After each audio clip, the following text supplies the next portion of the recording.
We're going to be talking about, seriously, who here would like to reinvent themselves? Raise your hand. You're good with yourself? Okay, super. So, it's interesting, the new year comes around, and this year in our office, the new year came around, and I was like, okay, I do a lot of Tony Robbins stuff. So I say to my staff, we're going to do set some goals.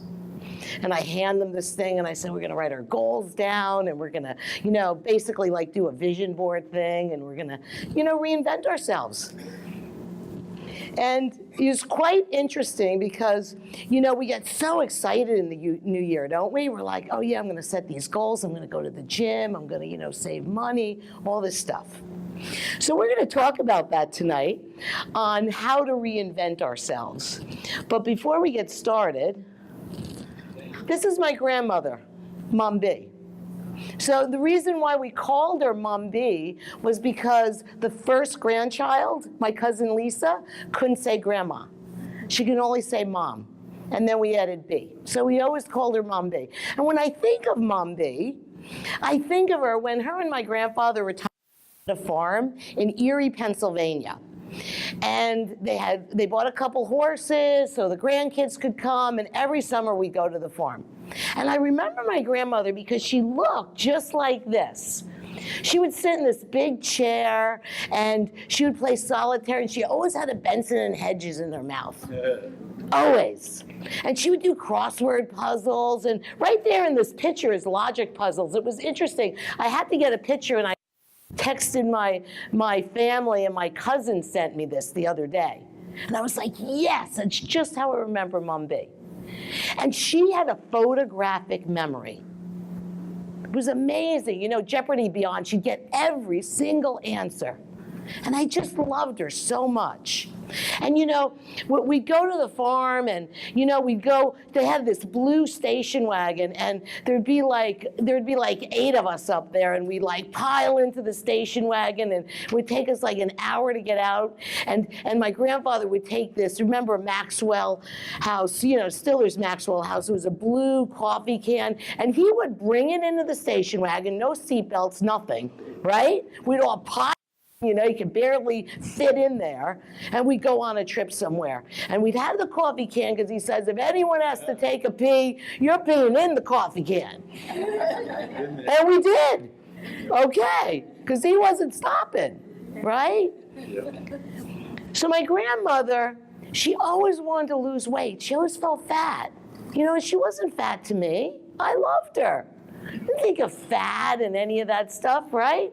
So what happens with my grandmother is she gets cancer. So she gets cancer, and my grandfather loved her so much. He's like, they said 3 months, you have 3 months to live. My grandfather put her on a macrobiotic diet, and the cancer went into remission. And my grandmother lived another 4 or 5 years. And here's what happened. Let's take a look. This is my grandmother after she was on this diet. It'd be great to know what would happen if she had chiropractic, right? But you don't know. This is them on their farm, right?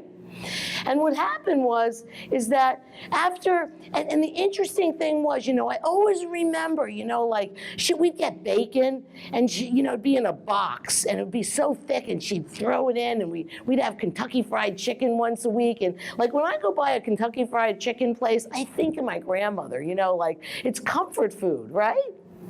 So after around 3-4 years, she says, look, I can't eat this way anymore. And she went back to eating the way she did. And what ended up happening was, what do you think? Cancer came back. And on her deathbed, she said to me, I remember, I was around 23 years old, and on her deathbed, she said to me, she was going in and out of, the worlds, really, going in, coming back. She held my hand, she says, Becky, you're gonna be a healer. You're a healer, I can feel it. And I was like, what is she talking about, right? And not until years later, when I became a chiropractor, did I think of my grandmother and go, wow. But when it came to reinventing myself, when I was on the farm, I was 17 here with my grandmother. picking flowers. We always did that. And there was reinventing yourself. Every single day we reinvented ourselves. We had horses, we just went on them and rode. There was no saddle. I did stuff like this. It was like every day, you didn't think about it. But as we get older, what happens to us? It's like it gets harder. You know, like, we want ourselves to be a certain way, but it's like we get embedded into these habits that kill us in some ways. It killed my grandmother. So let's take a look. How many people bring last year's version of themselves into this year, right? I give all these New Year's resolutions, like, let's do it. Come on, staff. I want you to have a new identity, I say to my staff. I write a new identity for myself. And we're going to do this thing, right? Who do you really want to be? Do you want to be wealthy? Do you want to be thin and fit and look good? Do you want to have an amazing, romantic, sexual, beautiful, explosive relationship with your spouse? Okay, you do want to reinvent now. Thank you very much. You know, what the heck do you want? Because it's at your fingertips. You can spend your whole life or not. Let's take a look. What happens? You have hope. Oh yeah, I hope, I hope I can save that $1 million. And then you're disappointed. I hope I can get 20 new patients this week. And you get one and you're disappointed, right? And then what happens is you have to be different. I want you to know you have to be different. You're like alive or whatever. You have to be a different person. Now, you need to reinvent yourself. So let's think about when they did studies and stuff and talked about, people reinventing themselves. You'll never believe who came up. When they looked at who reinvents themselves a lot. Madonna, man. Yeah. Can't believe it, huh? So think about it. Madonna's because what happened? Madonna, like in the 80s, was the material girl, right? She had all the lace and she was, this outrageous person. And then she has the cone bra, right? And she dyes her hair and she's writing, books on sex and naughties. And then she's spiritual. She's with Kripala and she does spiritual woman. Now she just does dance videos and all kinds of stuff, right? And we're used to seeing this stuff now. There's like Lady Gaga, and we're used to seeing people reinventing themselves. But people have reinvented themselves all through history. I mean, look at the Beatles, Pink Floyd, yes, Michael Jackson. I mean, God, you didn't even know what color he was after a while. It was like, talk about reinventing yourself. But what do? Let's take a look. Here's some things that I noticed. There are 2 ways to reinvent yourself. Now, this is our chiropractic principle, so this is easy for all of us. How do we do it? Well, we do it from the outside in or the inside out, right? We know this principle. It's easy. What's the outside in? Oh, we love to do it. We go shopping. My husband says the other day, he says, we're talking to our coach. We have a coach. He's awesome. And we're talking about something, and she goes, she just buys pocketbooks all the time. Because I love it. It makes me feel so good, Shoes, pocketbooks, we get our nails done, our hair. Men, you buy cars. I don't know what else you do. And, I don't know. But us women, we like to, so, and we feel good for a little while, right? But we have to keep doing it to feel good, and it leaves us so empty after a while. I love my daughter, Mihaela. She's always, I want an Apple Watch. I said, how you get an Apple Watch? You work your ass off, and you go run a mile and swim and do all. Why do you need an Apple Watch? What are you going to do? Oh, I can see a text coming in. Well, just pick the phone up. It's right here. I mean, I understand. I know, right? But, here's the interesting thing. Oops. So from the inside out is a little bit harder. It's a little harder for us. Let's take a look for a minute. There are 5 major blocks that I find when I think about it that prevent us from doing this. 5 blocks. And if you take your pencils and pens out, if you're interested, you don't have to. I mean, I was exercising when people were talking and not writing, so I completely understand. But here's the thing, if you want to take it, if you want to just get ready to write a couple things down, maybe they'll help you, maybe not. But here's what happens. It's like we have all these things, and what we do is this. There's 5 patterns, and it's kind of like a big bag of rocks that we just carry around with us. It's like this bag of rocks of stuff, right? We're going to talk about it in a minute. Okay, and we carry them around, and they're like in our nervous system. As we get older, right? They're in our nervous system. There are these patterns. Now, the first pattern is this one, the poverty pattern. You know, I just don't have enough money, right? I don't have enough money. Anyone here feel they have enough money? Anyone? Raise their hand. You have enough money? Yeah, maybe one. And no matter how much you have, it's never really enough, is it? Right? You know, did you ever, and we got this from the time we were growing up. You know, we go into the store and, you know, I say, oh, Mom, I want to buy this thing. And she goes, you know, no, we just don't have enough money. And then I say it to my kids. Mahela goes, oh, I want to buy something. I go, yeah, you know what do you think? Money grows on trees? Go get a job. So we have this big thing around money. Oh, I don't want to go here. It costs too much money. Right? So it's really not about money, though. It's about our resources. And when we look at it, you're really the beneficiary of your untapped resourcefulness. So why don't we trade in our rock of poverty for resourcefulness? Right? You feel you have poverty in something, you don't have enough money, you know, we have the resources in our mind. We can be creative. We can think of anything. There is so much money in this country.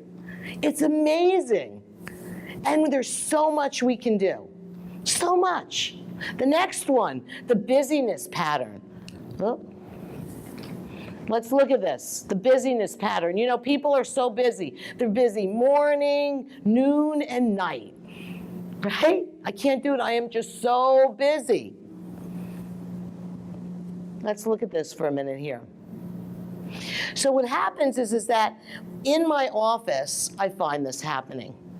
And it happens with me too. Look, I'm as guilty as anyone, right? I'll say something, you know, I want you to produce something. And someone will say, I say, why wasn't this thing done? And they go, you know what? I'm working really hard. And I think to myself, but it doesn't matter if you work really hard. It's what you produce. That's what, it doesn't mean that your hard work isn't good, but it's really about what we produce. So we're in a society that says you should work from 9 to 5. And we kind of reward this busyness thing. And if we get something done, instead of from 9 to 5, we get it done like in 2 hours, we almost feel guilty, like, God, we should have been working harder on this. It can't be that easy. You know, when you write goals and you write things down, it's amazing how those things come to you. You know, when we do a spinal screening in our office, you have to text Larry or me how many people you have signed up within an hour. And you have to go to the spinal screening, right, with a goal. We are going to sign up 20 people. We are going to sign up 30 people. It's not like, well, let me just go see how it goes. It's like, we need a product here. And when you do that, guess what happens? You have a product. It's amazing. So why don't we trade our busyness for commitment and just be committed to something? And that's what I do, just so you know, with working out.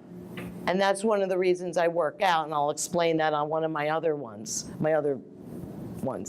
This one is the blame pattern. Now, the blame pattern is pretty interesting because we blame things. It's just not our fault, right? It's someone else's fault. This is a big one. It's always someone else's fault. So when we look at blaming, it's important that we don't want to have emotional impotence, and that's that we blame something, and then what we do is we turn our power over to what we're blaming it on. If it's the medical profession that's causing us to be this way and we blame them, then we just turned our power over to them. We are so much more powerful than that. We have to trade in our rock of blame for leadership. So no one says this better, I have to tell you, than Tony Robbins, because you got to be really grateful for all the things that happen in your life. So I'm going to just show a short little 1-minute clip. Oh. Because if you're going to blame people for all the shit, you better blame them for all the good too. If you're going to give them credit for everything that's fucked up, then you have to give them credit for everything that's great. Because life is not so simple and black and white. My mother beat the shit out of me. She loved me. She was freaked out I was going to leave. I was a source of everything. I blame her for all the beauty in my life. I blame her that I have the woman I have in my life because I cherish my wife, because I know what the opposite is. I blame her for the capacity to feel and care. I blame her for my insatiable hunger to end suffering for any human I can, because I suffered a ton. If she had been the mother I had wanted, I would not be the man I am proud to be. If we can realize that life is always happening for us, not to us, game over. All the pain and suffering disappears.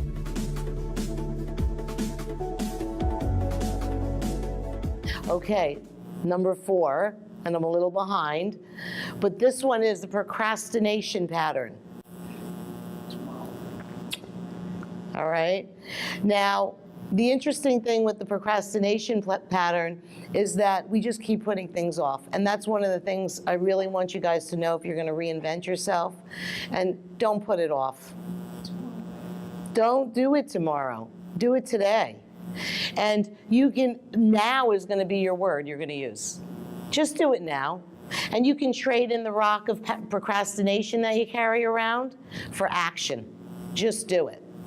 So, and one of the reasons that this is so important is because your whole life will just go. And you'll wonder why you didn't write the book, why you didn't lose the weight, why you didn't have the practice you wanted to have. You can have anything you want. You're that powerful. My mother always told me, if they can do it, Becky, you can do it. Pattern. This is really interesting, this one, and let's talk about this one. It's the one I'm working on it. And so I'm going to tell you right now, I have a life coach. He's awesome. His name's Rob. And I wanted to lose weight, and I've been trying to do it for years. And he kicked my ass this year. And that's why you see me doing the things I did. But this year in January, I said I'm going to do P90X, and I've been trying to do it since 2004. And guess what? I never finish it.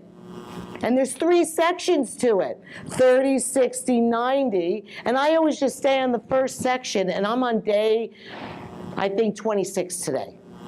The reason I was doing it in the back is because Rob said to me, what is your leverage, Becky? And I say to you, what's your leverage? Don't tell me you want to do something. What's your leverage? Who's your buddy? Who's holding you accountable for this crap? You just going to say it? How many times are you going to say it? Rob says it's $1,000 if you don't do P90X every day. And I go, well, who am I going to give it to, you? And he goes, no, you can give it to a charity. I said, if I give it to a charity, I'll just not work out and give it to a charity. He says, who don't you want to give it to? I said, I don't want to give it to who's mooched thousands of dollars off of me. He says, write the contract and write the check, take a picture and send it to me. And that's exactly what I did. It said, I, Becky Keshmiri, will do P90X on this date till this date. July 4th, I'll be done. And if I do not, I will pay $1,000. And I wrote the check and I taped it on the refrigerator. And God damn it, I'm going to do that friggin' P90X in the back of this room, because I will not pay my $1,000. I'll tell you that right now. So you know exactly what you need to do. Change delusion for honesty and results, and be accountable to someone. So here's the thing. You know what you need to do. Trade in all your rocks for all those other things I just told you. My girls in the back have, I summed it up for you. I like giving you out stuff, kind of like anal retention. Of course, I'm working out in the back. So I want you to just watch this last video. I know we're out of time, but this guy is so cool.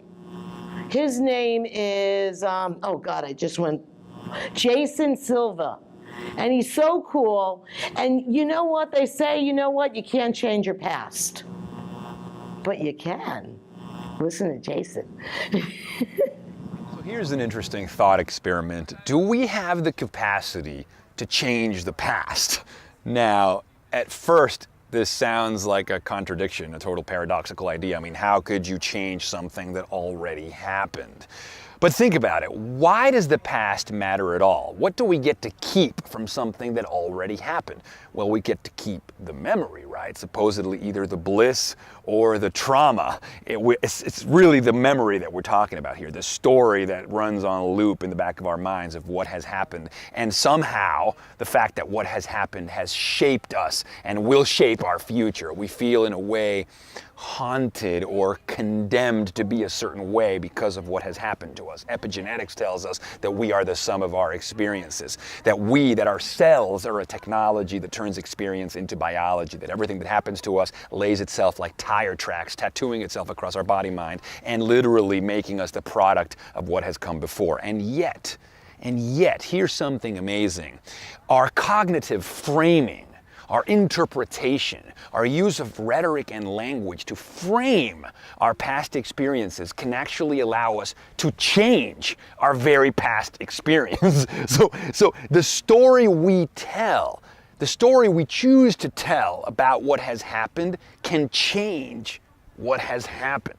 Listen to that again, because they've actually done studies that tell us that the cognitive framing that we give to experiences can change our physiological response to those very experiences. So an experience of trauma seen through a certain lens can physiologically create stress response, right? Cortisol, stress hormones, anxiety, all these things. But people who do, for example, psychedelic hypnotherapy and revisit the trauma through this altered state of consciousness are all of a sudden able to change that story, change their chemical response to that past experience, recontextualize it and see it through a different lens and fundamentally change the past. You know, there's a great line by Tim Doody that says that experiences that are transformative in nature, that allow us to change the cognitive framing of who we are and where we're going in this life and where we've been, are experiences that recontextualize the self as a marvelous conduit in a timeless whole from which molecules and meanings flow, from neurons to nebula and back again. And in recontextualizing who we are and what we're doing and everything that happens to us, even when it hurts, and even when we fall off the bicycle in Amsterdam and like literally get caught up,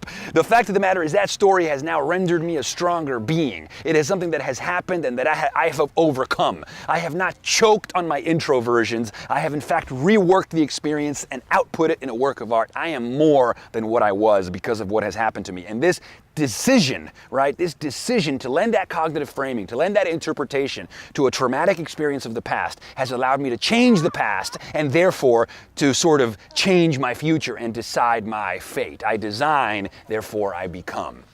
Again, beautiful idea, my friends. We are empowered, we are enraptured, we are beings that move through time and space and time and mind and future and past and present. These are basically just elements of a continuous field of time. They don't exist. They are illusions, and you can choose the story you tell, my friends. You can choose the story you tell. Thank you.